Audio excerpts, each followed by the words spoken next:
Hello, ladies and gentlemen. Welcome to day 5 of chapter 7. We are now going into 7.3, the sampling distribution of the sample mean, mean and standard deviation, and sampling from a normal population.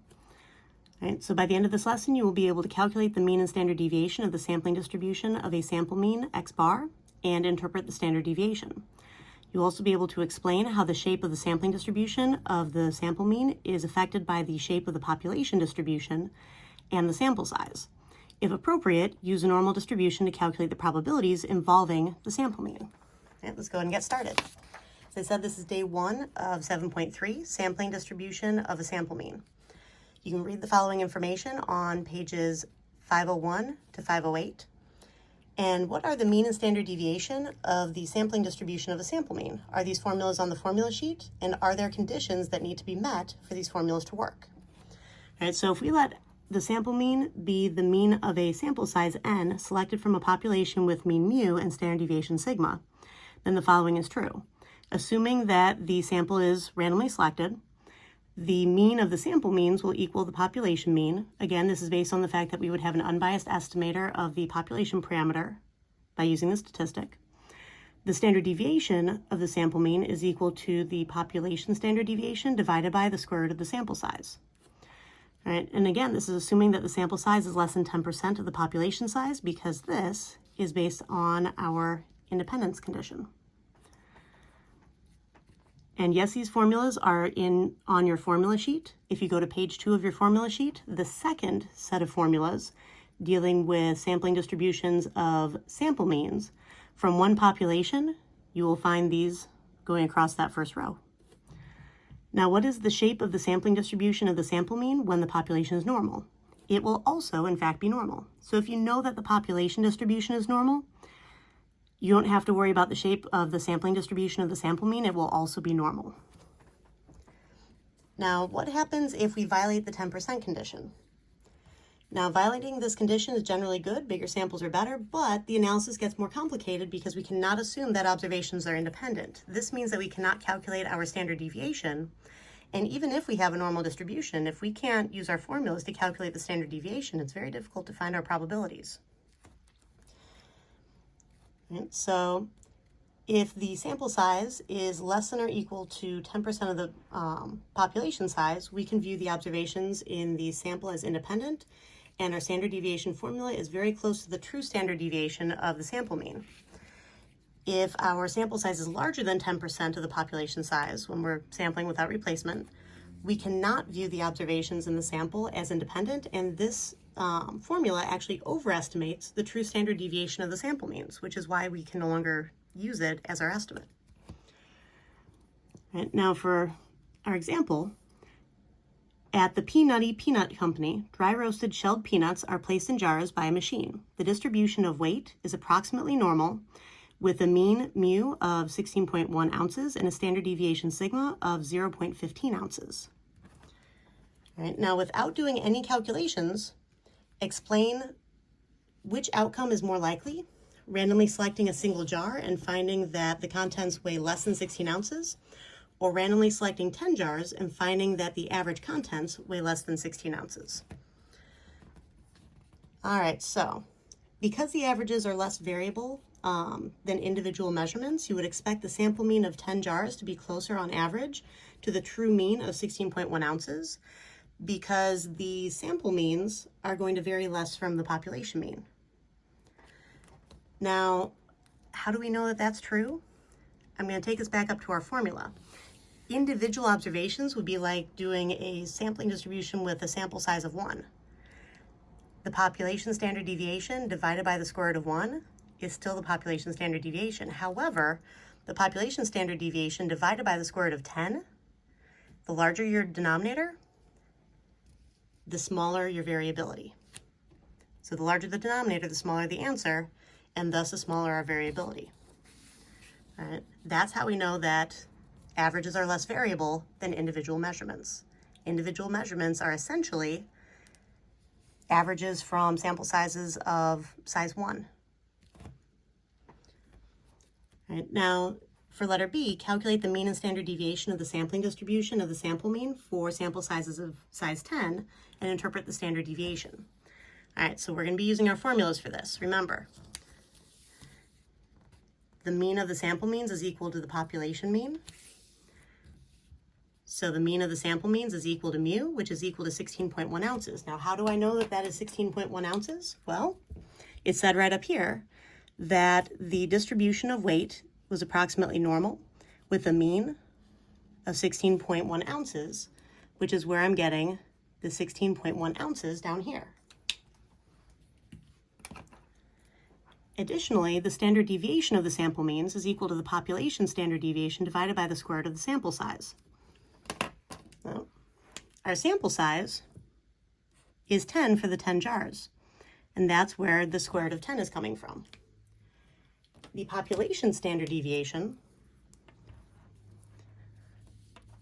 was identified up here as a standard deviation of 0.15 ounces. That is where the 0.15 from down here is coming from. And if we take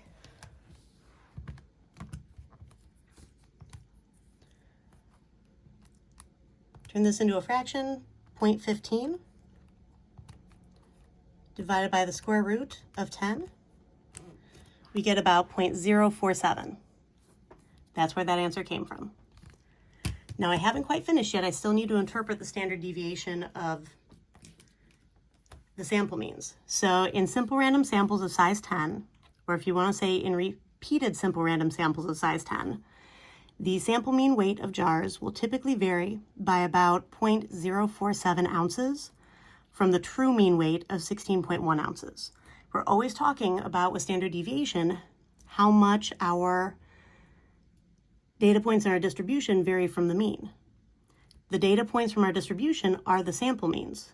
So we're saying in simple random samples of the same size, if we were to repeatedly do that over and over again, the sample means that we would calculate would typically vary by about 0.047 ounces from the true mean of 16.1 ounces, because that true mean is the mean of the sampling distribution as well.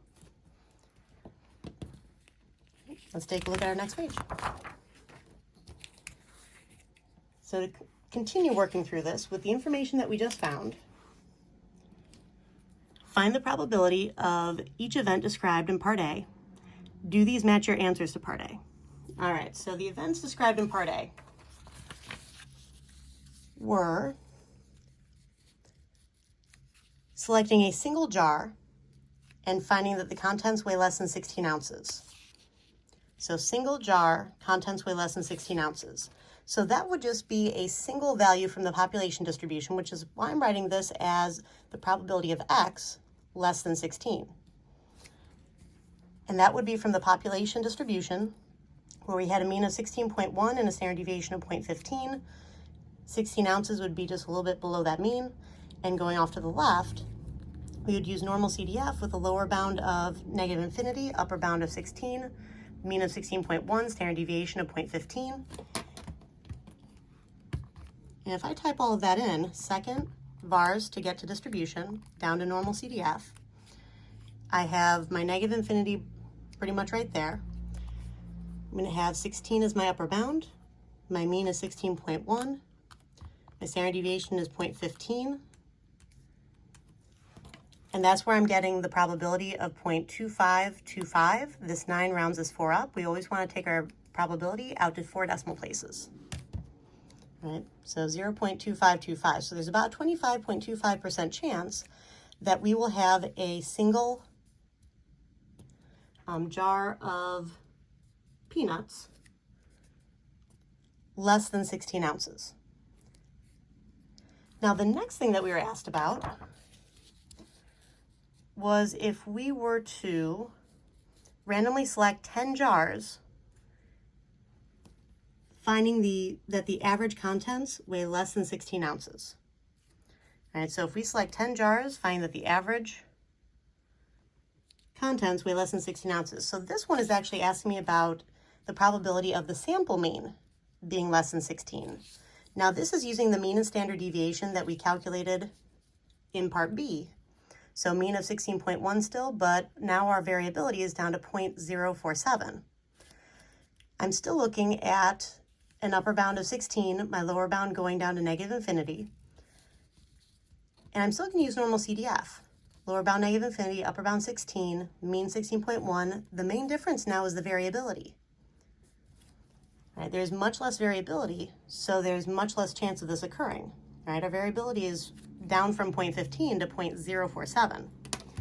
And if we go back up to this original thing that I typed in here, you could actually just go up to that, hit enter, and go backwards to that 0.15 and change it to 0.047. Close your parentheses and hit enter. All right, that is how I'm getting 0.167.